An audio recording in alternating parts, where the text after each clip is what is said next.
Hi. Hello. Welcome. Don't you know this feeling when you've already gone through a mental breakdown over your homework and you're finally ready to face it? You sit down, open your papers, take a deep breath, and then you remember, wait, isn't there a music that's supposed to help me study? You open Spotify and it strikes you with playlists like music to study math, music for writing, Mozart for babies, Bach for gym, viola recordings to gain self-worth, and so on. But let's face the bitter truth, it's just another excuse to listen to a peaceful piano melody and pretend you're productive. And then I play one of these playlists and I immediately feel like a victim of propaganda. I put on Mozart for study and somehow I end up reading the same sentence for 15 times. So my mood shifted from Mozart to Beethoven real quick. Plus, I refuse to believe that only by listening to Mozart your baby will become a demo version of Einstein.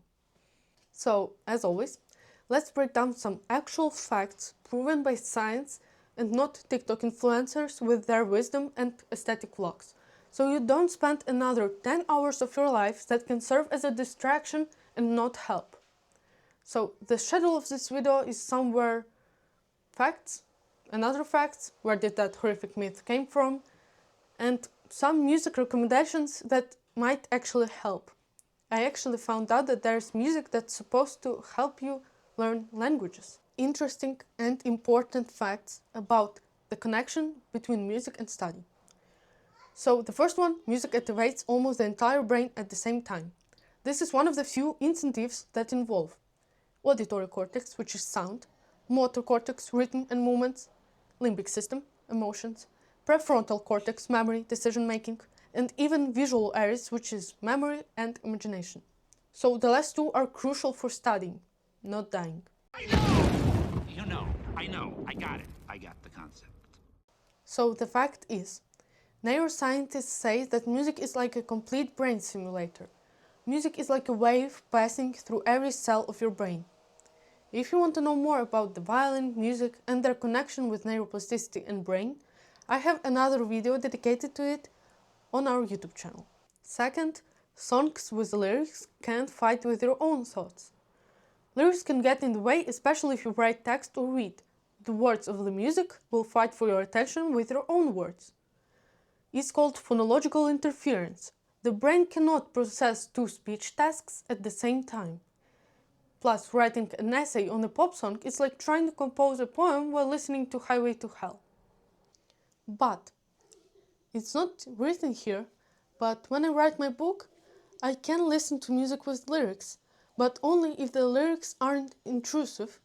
In other words, if the lyrics aren't screaming over my own thoughts. Or it's even better if the lyrics repeat themselves. But again, it works for me. Third, the brain remembers better what is connected with emotions. Music enhances the emotional coloring of the process, and emotions are the glue for the memory generally. So there is a fact that information studied in a positive emotional state is better remembered.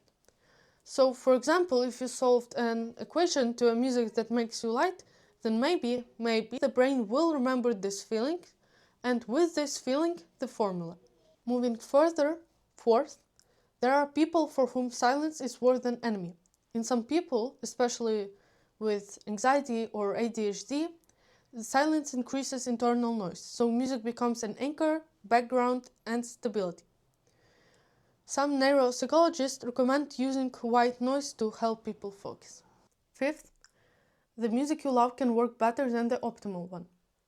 Even if Spotify offers you a scientifically selected playlist or you yourself turn on something like white noise, your favorite track can have a greater effect because, well, for some reason, it's already your favorite. Genius, billionaire, playboy, philanthropist. Actually, I once tried to listen to white noise to write, and it was more annoying than my younger sister. Okay, I take that back, nothing can beat her. But my advice, just experiment with what works for you. Your favorite music can work better than wind or fire cracking on the background. And my personal observation is proven by science.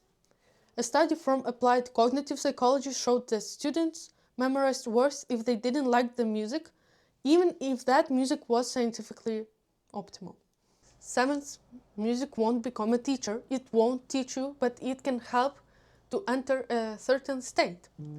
It's about the flow, mood, and preparation for diving. So, music won't become a teacher. You still need to study, but we listen to music not to study itself, but to become someone who can learn. Another study tip I heard but I never used is a video game playlist. So many tracks are written on purpose as not to distract but to maintain the flow, so you really are concentrated in the game. So logically it makes sense, but I never used it. Maybe you did. If you did and it works, write me in the comments. And now the real science, because the previous ones were easier to consume due to their sweetness and lightness, but now the facts not everyone will like. I will try to squish them up because those are huge topics with huge amounts of complicated words. So the first one, music as a background, works for someone it doesn't. When it comes to picking the music for studying, it mostly depends on the person choosing the music and not the subjects they're going to study. And Healthline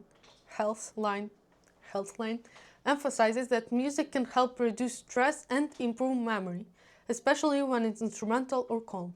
But again, it depends on the individual who is going to listen to that music. Second, it is believed that groovy rhythms speed up thinking. A study published in PLOS showed that listeners who listened to specially selected workflow music, instrumental with rhythm but without lyrics, coped with the tasks 7% faster while maintaining accuracy. This effect is associated with improved mood and energy. And here again, it's associated with the mood and not with the music itself, so just pick music you like. Third, habit and ritual, music as a concentration trigger. Neurobiologists suggest using the same piece of music every time you study. Over time, your brain starts to associate those first notes with the focus, like a mental start button. It's similar to the study tip I saw online. A girl recommends using the same scent of perfume while studying, only while studying, and then using the same perfume during exam. So your brain will link the scent to the focus mode. So it's basically same idea, different sense. Fifth, the effect of individual characteristics and cognitive load. So on Reddit, the discussion suggests music does not interfere with those with high memory, but hinders those who have less memory. This is due to the critical theory of cognitive load. So again, someone can listen to music with lyrics while studying or writing, just like me, and for someone it will be just too much.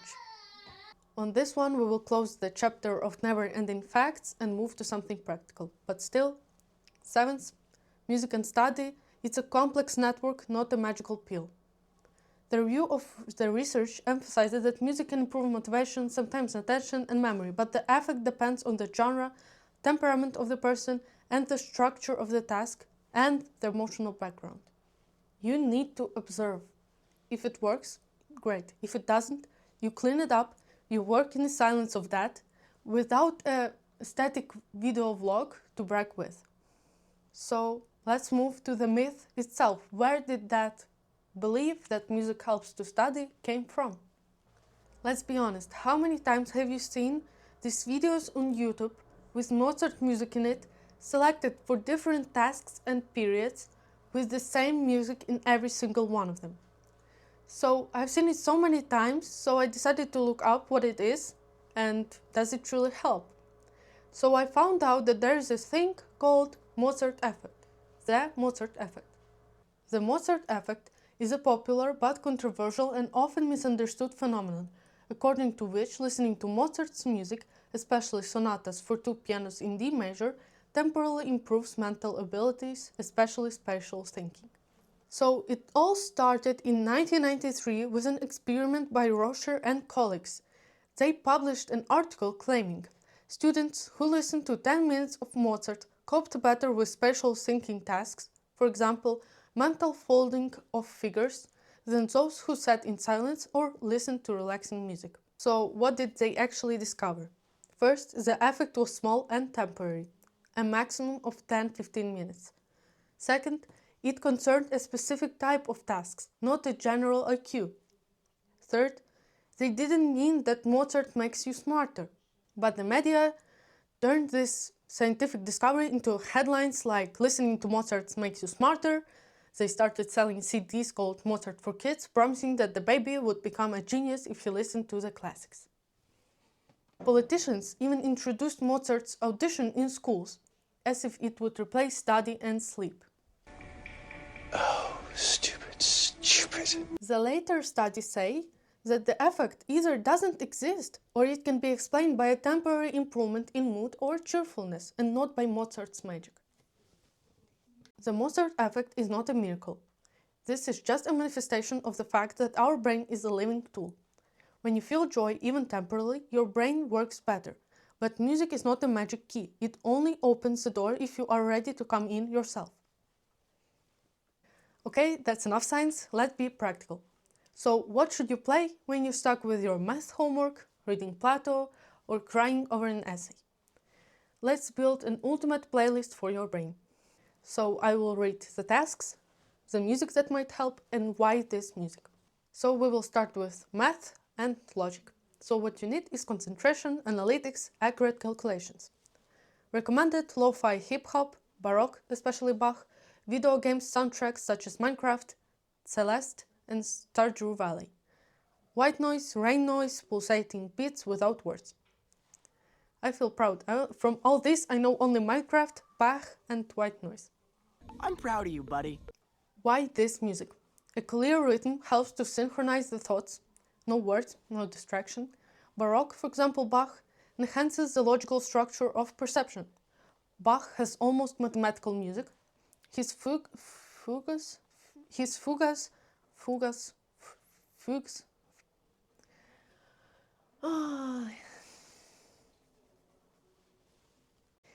fugues are sometimes used as an audio brain simulator. Second, reading, text analytics, philosophy. What you need is immersion, meaning, interpretation, reflection. So what is recommended is ambient, neoclassical, instrumental soundtracks, something like Interstellar, Inception, Arrival, natural sounds, rain, forest, fireplace. This music maintains inner depth without distracting consciousness to rhythm, and it causes slow, even breathing, which increases the ability to think critically. And for writing, essay, creative thinking, you need imagination, structure, word flow.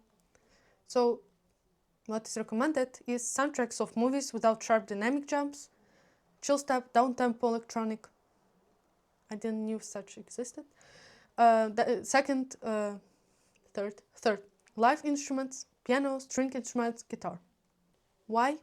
A moderate rhythm maintains the flow. Emotional background helps to connect to the thoughts without falling out. And then again, turn on the same composition every time you write and it will become your flow trigger. Plus, when I write, I choose certain music for certain parts of the process. Next one, drawing, art, visual creativity. You need freedom, sensuality, imagination.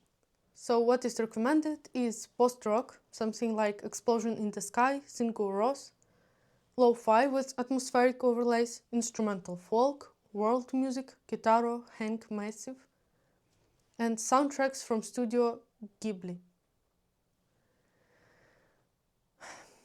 I did not sign up for this. Why this music? Following melodies help to immerse yourself in images, and you can get into a state of movie think, as if you're illustrating music. Fifth, repetition, cramming, memorization. Tasks, memory, attention, long-term concentration. Recommended alpha or theta waves, binaural rhythms, electronic without words, minimal techno, trance without drop, meditative music, Tibetan bowls, binaural rain. What? Thank God I have no issues with memory, or think violin. Why this music? Binaural waves synchronize the hemispheres. Neural connections are enhanced with soft monotony plus concentration. And the last one, language learning. You need phonetics, memorizing words, grammar. And of course, the most logical thing to do is to listen that music in that language, listen to audiobooks in that language, podcasts, and so on. It can be even in the background. And instrumental of native culture. For example, French accordion or Japanese koto. Why? Songs create associative connection with words, and you feel the rhythm of the language even if you don't translate. So, as you can see, music won't do your math. And it won't even turn on some magic buttons for your brain to work. You still need to do that homework with your own brains. But maybe if you pick it right, it might help you breathe through it. And maybe that's all we need sometimes. Not answers, just a rhythm that helps us keep going. So the next time you will see Mozart for math, don't just laugh. But after you do, build your own playlist for study. Experiment and maybe, just maybe, discover that Bach understands your homework better than you do. And if you want more broken propaganda and stereotypes, like, subscribe, and maybe send me your weirdest playlists for studying. I promise I won't roast it. Well, maybe just a little. And yes, don't forget to subscribe. We're not Netflix, we don't ask money for subscription, and we will keep your brain educated and not roasted.